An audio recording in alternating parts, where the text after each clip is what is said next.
Hi, this is Mark from Skywagon Podcast, and today we're going to be doing it's a little bit of a redo. We did a sort of background story on me with Sherry, interviewing me about how I got into this, because people have been asking, and we had some technical glitches, and we kind of just took it down, and we're doing it again. So firstly, I'm introducing Sherry McKillop, who is Don, the cameraman, who's famous in his own right, his wife. So she's going to be interviewing me. So, but first, before we do that, just tell us a little bit about your background.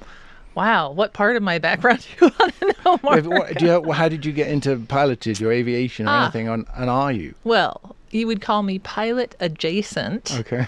In that I do not have a pilot's license. My husband has his pilot's license, and my father had a pilot's license. So I didn't really grow up around it. But you wanted to, though, didn't you? You told me you wanted to. At one point, wasn't that long ago, I thought, gosh, it would be a good idea for me to get my pilot's license. So I had already done the spouse's course and enjoyed that. And Don and I had flown in the various planes that we'd own. And so I thought, okay, well, I'll go to ground school. And I stuck it out until the last 2 weeks. Oh. It was so hard for me to get through that book. And I was doing an analysis, and I'm sitting here thinking, man, I've done a lot of interesting things. I'm an avid sailor. I'm a whitewater kayaker. And in both of those two pursuits, I read everything I could. I read every book. I mean, I was completely absorbed in it. And when I compared that to flying, I just went, you're not into this, and you have no right to become a pilot unless you're really into this. You got to be into it. You have to be. Yeah. So at that point, I just said, okay, there'll only be one pilot in the family. But at least you know the basics. Yes, I have confidence. So, yeah, I'm a confident person. Good. Yeah. You need to be. Yeah. So, because the Skywagon University, with the planes, with the videos that we do on that channel, and then there's Plane Crazy Life, which is the other channel that's getting big and getting busy, and the selling of planes at skywagons.com, I don't have enough time to do as many interviews that we want to do with the interesting people that we're meeting. So Sherry, I've asked Sherry to come in and co-host, because she's got a background in a lot of experience with people. Tell us a little bit about that. Yeah, well, I have a background in public speaking and corporate training and leadership development, and so it was a natural fit. I like people. I like the aviation industry. It's exciting. I like some people. Well, I guess one could always say that. But yeah, it seemed like a natural fit. No, it's going to be great. So you're gonna interrogate me. Yes, now you're gonna be the victim. I'm your first customer. Very good. But in order for that to happen, Mark, I must be in the left seat, as any good pilot would know. Oh, we really gonna? Okay, good. Let's do it. So this is what it's like over here, is it? Don't get nervous. We're really excited that you're joining us for this episode of the podcast, where we get to learn more of Mark's backstory. And with that, we shall begin. Okay. So, Mark, it's really clear when anyone meets you that you weren't born here in the United States. How do you know? Unless that's a fake accent. No, I'm English, yeah. Yes. And I've been here for 32 years. Till I've lived in England till I was about 2. I don't remember that. And then we moved to Scotland, and I lived there for literally all my life, almost, until I came here. Wow. Well, what was it like growing up in Scotland? Excellent. Very, very good. It was all, hunting and outdoor activities and, just... A boy's life? Yeah, being wild. Yeah, it really was. Really? Mm. So would you say that was a very important part of who you are today? It was my formative years. Yes. Yeah. But weirdly, no aviation. No aviation? No. Okay. Well, when did you first get interested in flying? Well, I always liked planes. I was one of those kids who used to make models. I got those Airfix 1:25 scale Messerschmitts and Spitfires and make them and hang them from the ceiling in my bedroom. And I'd jump off high places attached to flimsy contraptions made of bird feathers, aged 6, jumping off the garage roof with my brother. Jumping off the wall at school with other kids, see how far we could get with fake wings on and stuff like that. But the first time I ever went in a plane, ever, of any kind, I was 14, and it was an airliner. Oh, wow. Okay. Yeah. Where did you go?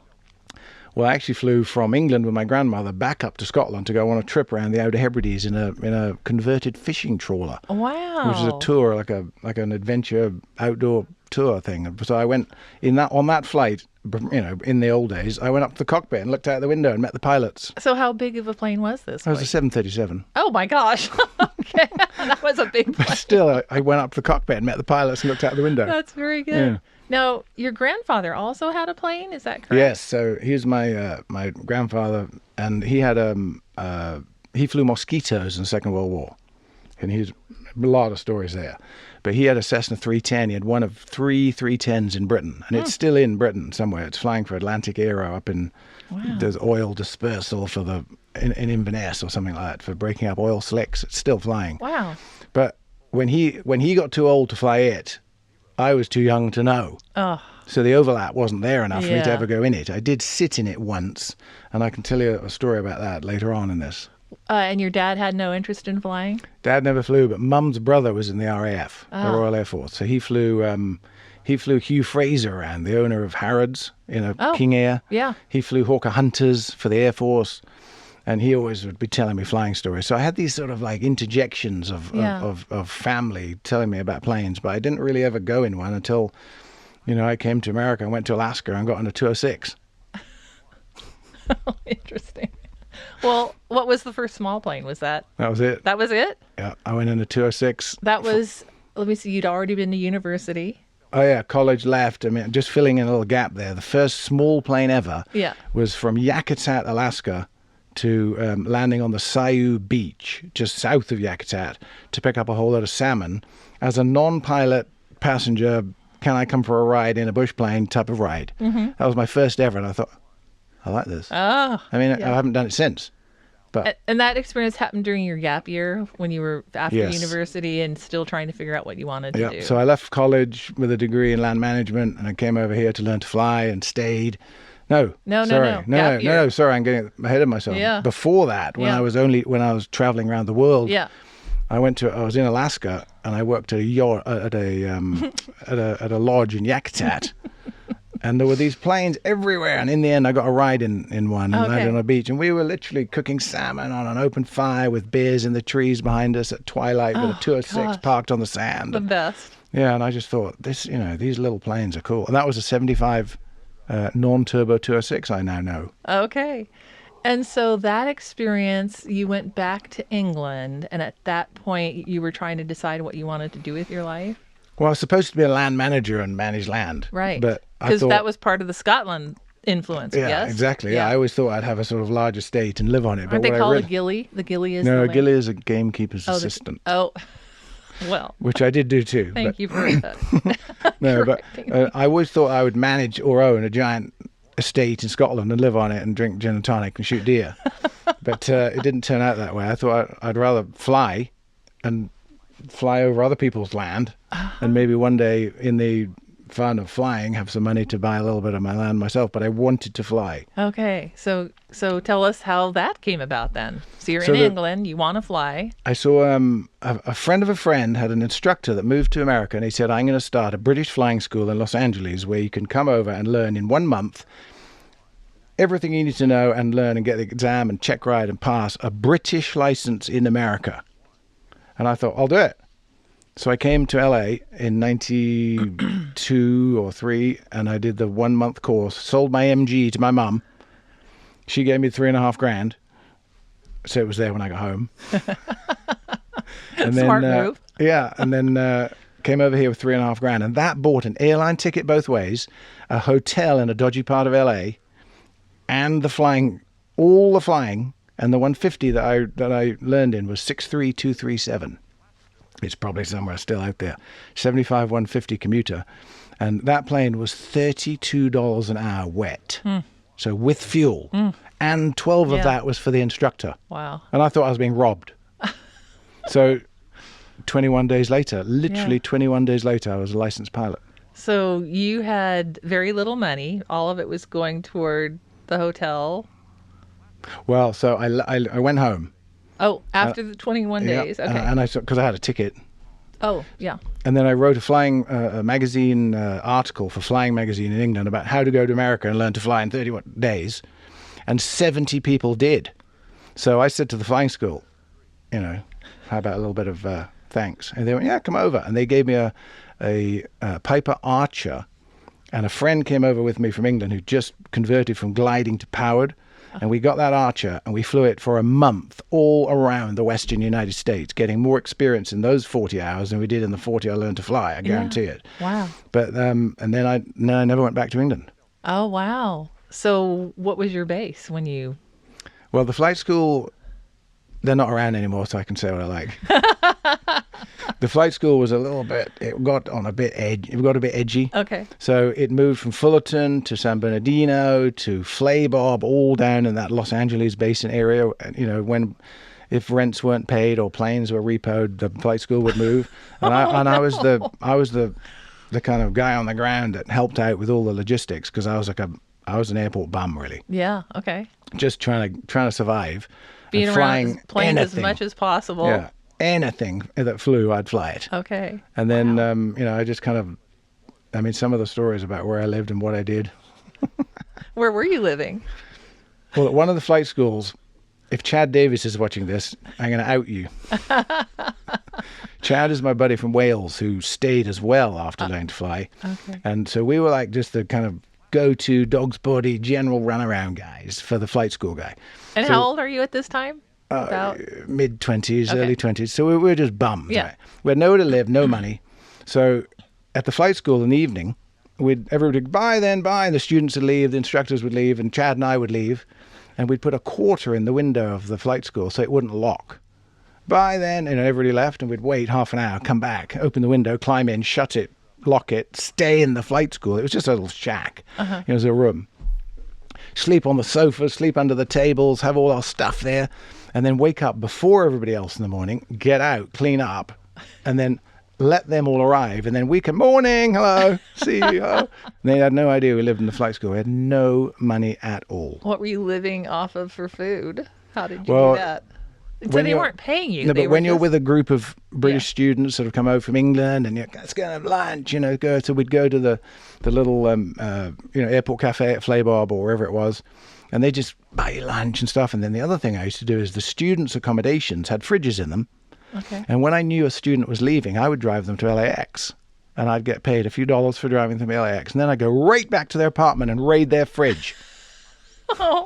Because Inevitably, they left they food. left milk and cereal, all kinds of stuff in there. So I ate that for a while. And then one time, I remember my instructor, Leo Lopez, he used to fly to Laughlin in his 310, a bit like yours and Don's, and go and gamble and come back with stories of riches and fabled legends of all this money that he was winning. I was like, I wish I could gamble something and come back with a big load of money. So I gave him $10, my only $10. And I said, Leo, just do what you can with this. Keep it separate from yours. See if you can help. And it was everything I had, $10. Because lunch was $4. I mean, that was 2 days of food. Yeah. He flew away and he came back on Monday and he gave me $20. I bought a pair of shoes. I mean, I'm not kidding you. I don't know I still today don't know whether it was a charitable act and he'd lost my 10, but he gave me $20 and I bought a pair of shoes and had lunch for 3 days on it. That's amazing. I mean, we were living on the edge. Yeah. You have an interesting story about the first plane you ever sold. Tell us. Oh, the Globe Swift. Yes. So at Riverside, when Flaybob's right next to Riverside in LA, when the flight school, so just after I was at that flight school, when I got my first job, there was I wasn't being paid. I couldn't be paid. I did it for experience. I couldn't be paid because I wasn't legal yet. So there was a Globe Swift sitting outside that had been there for 30 years, almost rotting into the ground. And to cut a long story short, there was an auction date for it to be sold for the county to raise money for its tie-downs because no one could track down its owner or its history. And I just went out to it and I was like, what? It's a plane. I mean, how can it be, How could it be worthless? I want to buy it. So I don't know why I want to buy it, but I said to my flying instructor, you put up the money, I'm going to buy that plane, I'm going to sell it. And I called the Globe Swift Association in Atlanta and I said, what's a Globe Swift worth that needs everything? And they said, 10 grand, max. And I went, good. So I turned up to the auction. There was me and two of the groundsmen at the airport standing there. I thought, whoa. The Competition. bidding started at $100. Oh. And it went 2, 3, 4, 5, 6, and it worked its slowly way up to 1,300. Bam, I bought it. Wow. They went off. I dragged it with an old Lincoln Continental across to the wash rack and made a load of insects homeless and put it on trader plane, and the phone rang back to back, and someone paid $8,600 for it. Wow. So I got that $8,600, paid back the flying instructor, gave him his 40%, kept my 60%, and paid all my bills and debts, and went and had lunch and paid for it in cash. Wow.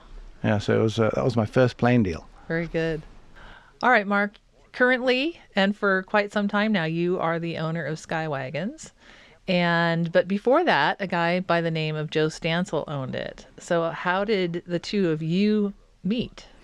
So when I was working in LA, not being paid, which that guy loved because I flew everything for free, I sold a plane to a dealer in Placerville called Joe Stansel. It was Stansel Aviation.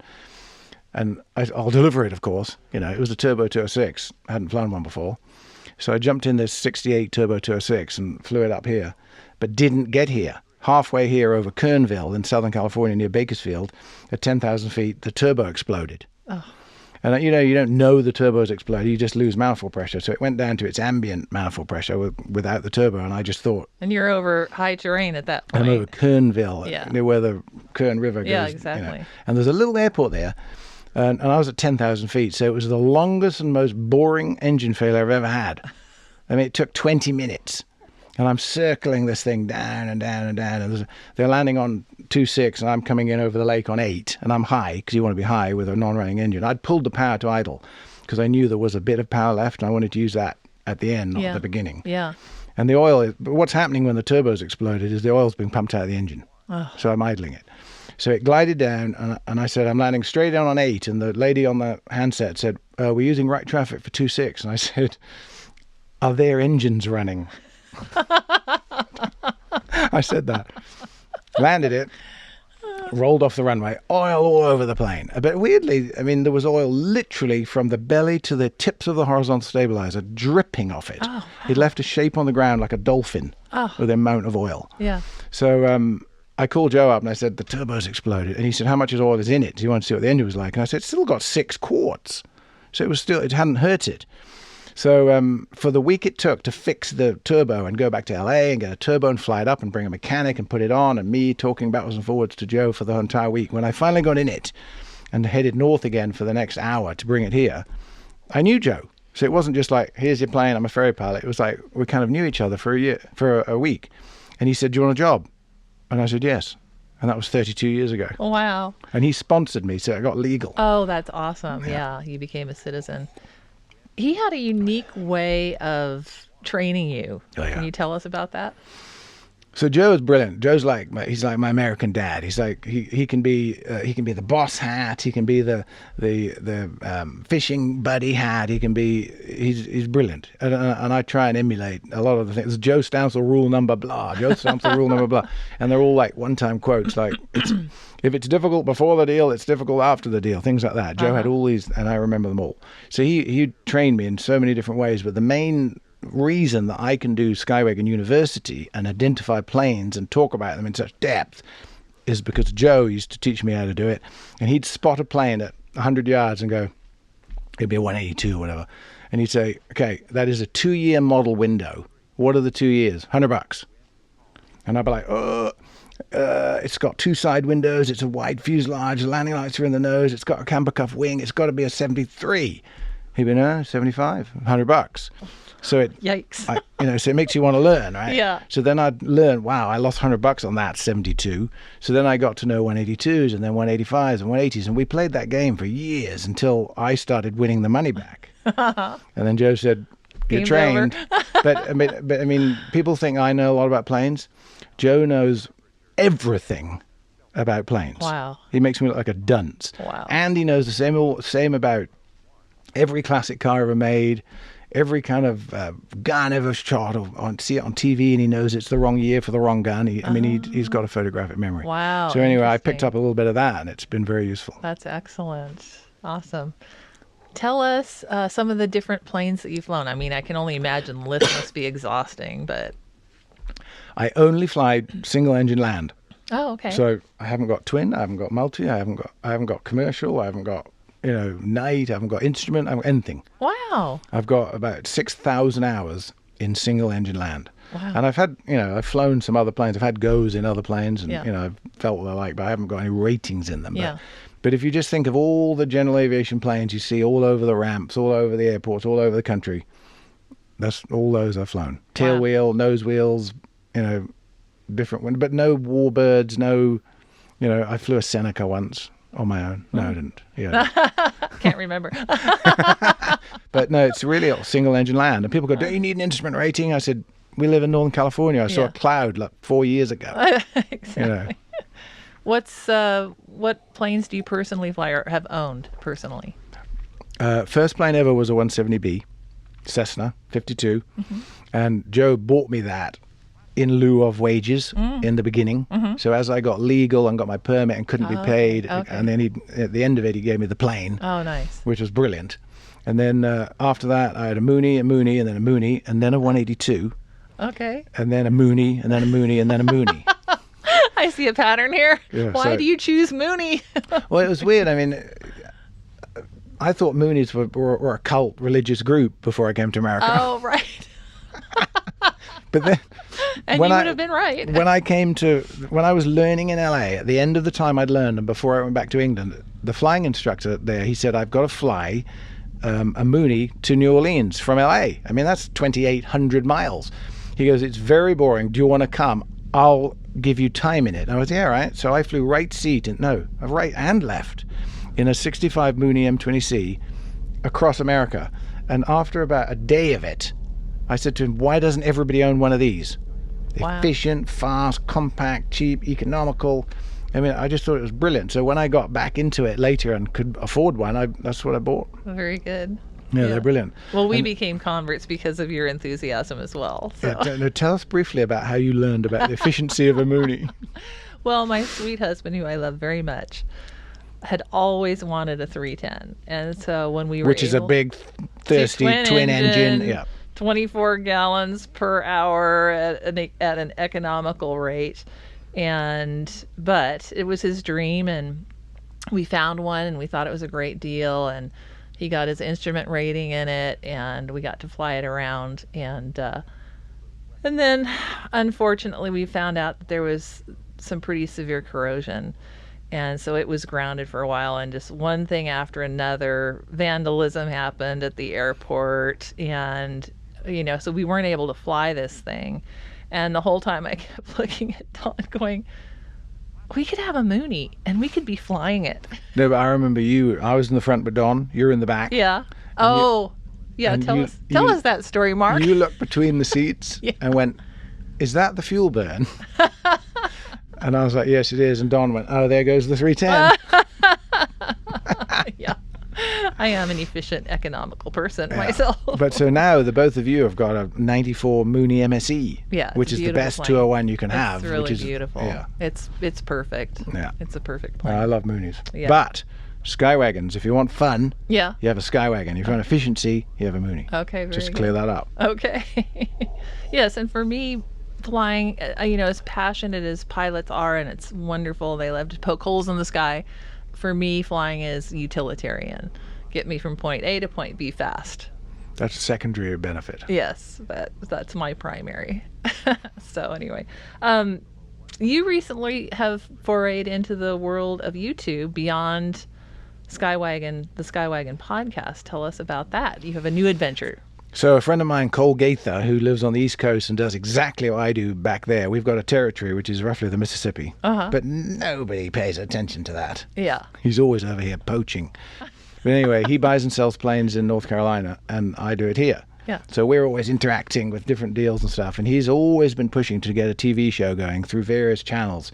And, with the conventional television, you've got to get a studio and contracts and stuff. So finally now with streaming services, the way everybody's going on YouTube, and I already was doing YouTube with Don and doing the Skywagon University channel. And we thought, well, let's do YouTube. So Plain Crazy Life is the channel's name, and it's new, and there's 4 episodes out now. Mm-hmm. And it's just basically the lifestyle of people who live with planes. It's to do with, whatever you use a plane for in your life, we go and do. And anybody who does that, when you watch some of the channels and you get a feel of the episodes and you get a feel for what it is, contact me and we can come and visit you. I mean, I went recently to Florida and had a great adventure with somebody. We've got a Beach 18, the one that was in one of our Skywagon University videos. Yeah. We bought that, Cole. That's our corporate ride. Oh, wow.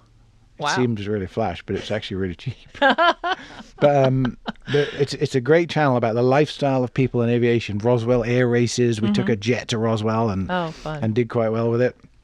So that's on now, and that's like a big focus. And because of that, I've hired a salesman here at work, so I can be away if I'm filming, but not suffering at work with selling the planes. Because I've hired Greg, and he's also on the channel. I introduced him to show people that there's really going to be somebody here, even if I'm not. Yeah. But Plane Crazy Life, that's going to be fun and exciting. And it's not. It's a sort of LA production. It's a sort of big production. We've got like producers and editors and multi cameras. Yeah.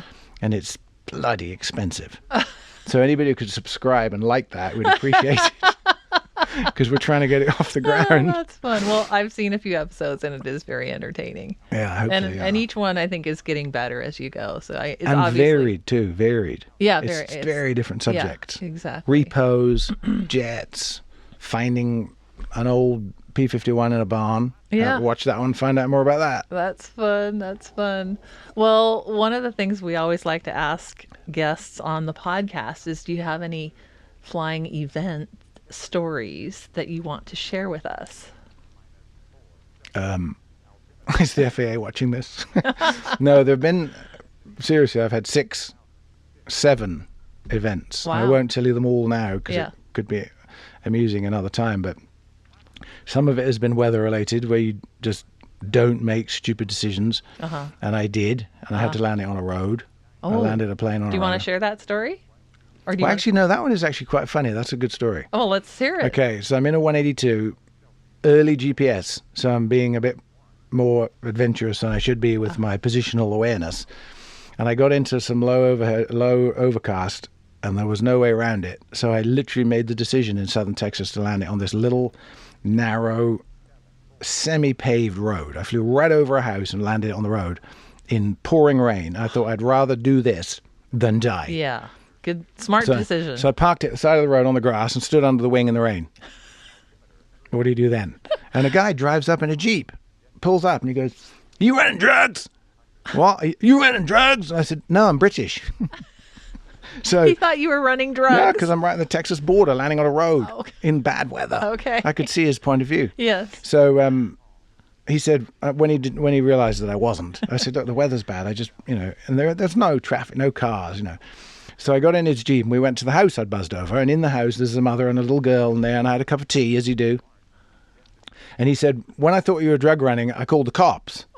So I'm like, all right, whatever. So a cop car pulls up from nowhere land, just arrived, and they knew each other. "Hi, Billy. Hey, damn." Yeah. And so they're chatting, and he said to me, "What happened?" I said, "Well, the weather's bad, and I did a precautionary landing." He went, "Okay." So he had a cup of tea. So we're in the house for about half an hour. And meanwhile, you're in Texas and you're having tea, not coffee. Maybe they had coffee, I don't know. But I was British then too. So the little girl was colouring in something on her homework, and it's something to do with maps. And I'm helping her with Europe. I live there on that little island off the coast of France, colouring it in, and just helping her with the homework and talking. And then the weather started to clear a little bit.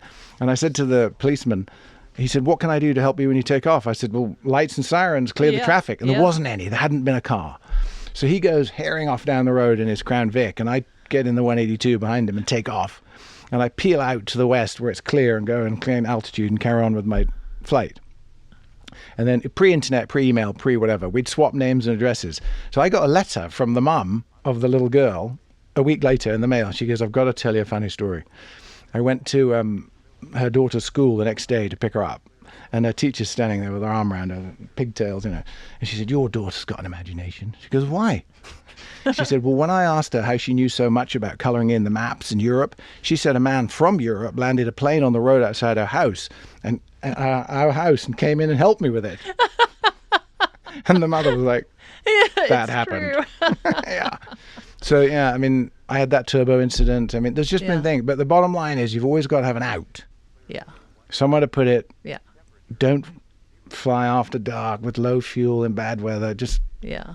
So always Yeah. Err on the side of caution. And always learning from your mistakes. Yes. No, Mark. It's learn from other people's mistakes. Hopefully. Yeah. Yeah, you got to learn from other people's mistakes.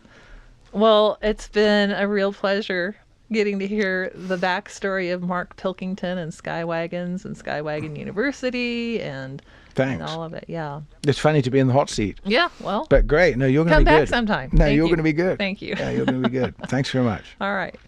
Well, we hope you enjoyed this episode. And if you have an interesting story that you would like to share, we can now do these interviews over the internet. So contact us at podcast@skywagons.com. And most likely it'll be me who will get back to you and we'll discuss the options there. But in the meantime, if you like this channel, please subscribe, like the video, and I think there's a notification button too. So again, thanks for your time, and we'll see you next time.